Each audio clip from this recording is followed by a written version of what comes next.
Breakfast went on this week to talk about the payment scheme being arbitrary and too low, which is an understatement to top all understatements, as in the case of BBC presenter Lisa Shaw. Lisa's husband Gareth is bringing up their son Zach on his own. He made a claim through a government scheme set up to support those harmed by vaccines and eventually received £120,000.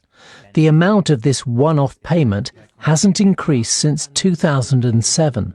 She died because she took the product that the government told her to get, and they believe that £120,000 is what makes up for that loss. My son will go through the rest of his life without a mum.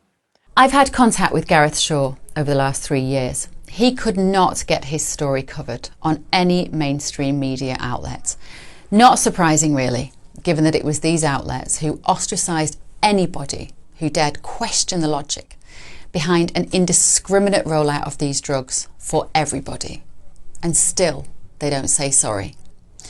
Pfizer maintains that the risk-benefit profile of their vaccine so-called drug remains positive for all authorised indications and age groups, which if I was writing you a text message, I could only respond with a list of mind-blown emojis.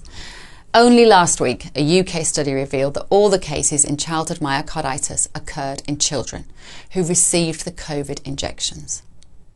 A Pfizer spokesperson has said, patient safety is paramount and we take reports of adverse reactions very seriously. Hundreds of millions of doses have been administered globally and the benefit-risk profile of the vaccine remains positive, as do their profit margins.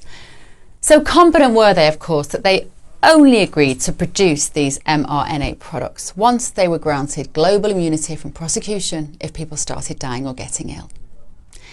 Larry Lowe continues to fight for compensation and he says, I'm not against vaccines, but this has destroyed my life. I feel like I've been left to rot. And still, countries are playing, in my opinion, Russian roulette with people's health by giving out these shots. In America, the FDA is preparing to authorise new COVID boosters without transparent data.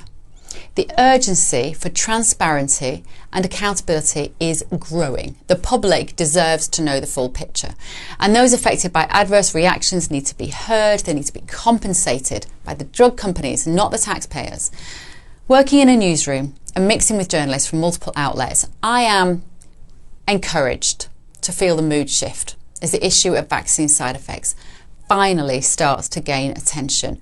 More and more people are now coming forward with their stories. Many people have now turned to support groups and online communities to share their experiences and to seek solace. These platforms have become a lifeline for those who feel isolated and unheard. Talking about the vaccine damage payment scheme, Sarah Moore, a solicitor with the law firm Lee Day, has said the scheme offers too little, too late and to too few people. The £120,000 payment is woefully inadequate.